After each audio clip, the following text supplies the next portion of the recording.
আসসালামু আলাইকুম।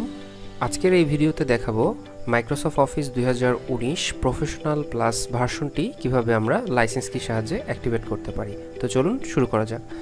প্রথমেই আমরা আপনাকে যে লাইসেন্স কিটি দিয়েছি সেটি দেখতে ঠিক এমনটিই থাকবে। এই লাইসেন্স কিটি প্রথমত কপি করে নেবেন। আমি সিলেক্ট করে কপি করলাম। করার পর আপনার উইন্ডোজের স্টার্ট মেনুতে আসবেন। আসার পরে টাইপ করবেন word, that means Microsoft Word. আমি মাইক্রোসফট ওয়ার্ড প্রোগ্রামটি ওপেন করলাম। ওপেন করার সাথে সাথে দেখতে পাচ্ছেন আমাদের সামনে একটি ইন্টারফেস এসেছে এবং এখানে বলা হচ্ছে যে অফিসের প্রোডাক্ট কিটি দেওয়ার জন্য। তো আমরা এই বক্সটিতে আমরা একটু আগে যেটি কপি করে নিলাম লাইসেন্স কিটি সেটি পেস্ট করব। তো আমি কন্ট্রোল-V দিয়ে পেস্ট করছি। দেন আপনারা দেখতে পাচ্ছেন যে এখানে অ্যাক্টিভেট অফিস বাটনটি চলে এসেছে। এবার জাস্ট আমরা অ্যাক্টিভে অফিস ক্লিক করব। ক্লিক করার পরে আমাদের সামনে অ্যাকসেপ্ট লাইসেন্স টার্মস যদি আছে আমরা অ্যাকসেপ্ট করে নিব। এরপর আমরা এটিও ক্লোজ করে নিলাম। এবার আমাদেরকে আরেকটু কাজ করতে হবে, সেটি হলো আমাদেরকে একটি কনফার্মেশন আইডি নিতে হবে। এই কাজটুকু করার জন্য কিভাবে করব সেটি আমি দেখাচ্ছি।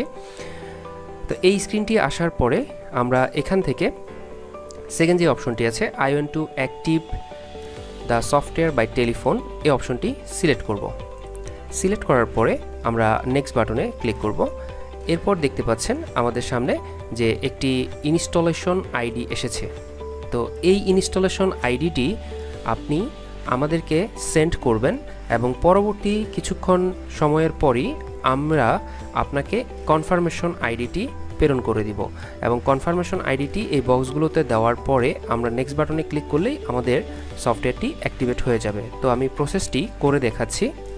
প্রথমে হচ্ছে আমি স্ক্রিনশটটি তুলে নিচ্ছি। আপনারা যে কোনোভাবেই স্ক্রিনশট তুলতে পারেন।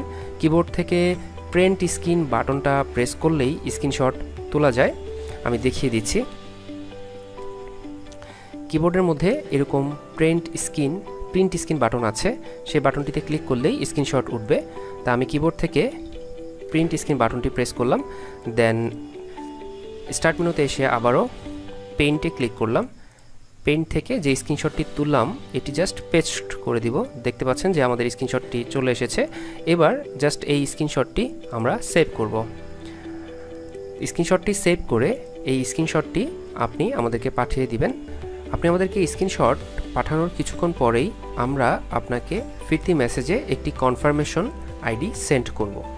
এই কনফার্মেশন আইডিটি আমরা আমাদের এই মাইক্রোসফট অফিসের এই বক্সগুলোতে পেস্ট করে নেক্সট বাটনে ক্লিক করলেই আমাদের সফটওয়্যারটি অ্যাক্টিভেট হয়ে যাবে। তো চলুন আমরা করি। তো এই বক্সগুলোতে একটি একটি করে পেস্ট করতে হবে। আমি জাস্ট ডাবল ক্লিক করে সিলেক্ট করছি, কপি করছি, দেন পেস্ট করছি। তো খেয়াল রাখবেন কোড যেন ভুল না হয়, ভুল হলে কাজ করবে না। আমরা পেস্ট করছি। ওকে, কনফার্মেশন আইডিটি আমাদের প্রত্যেকটা বক্সের মধ্যে বসানো শেষ। এবার আমরা জাস্ট নেক্সট বাটনে ক্লিক করব। নেক্সট বাটনে ক্লিক করার পর একটু সময়ের অপেক্ষা করার সাথে সাথেই দেখতে পাচ্ছেন আমাদের এই প্রোডাক্টটি অ্যাক্টিভেট হয়ে গেল। আমাদের কাছে থ্যাংক ইউ মেসেজ চলে এসেছে যে আমাদের প্রফেশনাল প্লাস 19 যেই ভার্সনটি আমাদের অ্যাক্টিভেট হয়ে গিয়েছে। এবার আমরা ক্লোজ করে দিতে পারি। তো আমরা আরেকটু কনফার্ম হওয়ার জন্য চাইলে অ্যাকাউন্ট এই অপশনটাতে এসে দেখতে পারি যে আমাদের প্রোডাক্টটি কি সাকসেসফুলি অ্যাক্টিভেট হয়েছে কিনা, এবং আমরা দেখতে পাচ্ছি প্রোডাক্ট অ্যাক্টিভেটেড এবং আমাদের ভার্সনটি Microsoft Office Professional 2019 fully activate হয়ে গিয়েছে। তো এটি ছিল Microsoft Office Professional plus 2000 version activate করার প্রসেস। ভালো থাকবেন, ধন্যবাদ, আসসালামু আলাইকুম।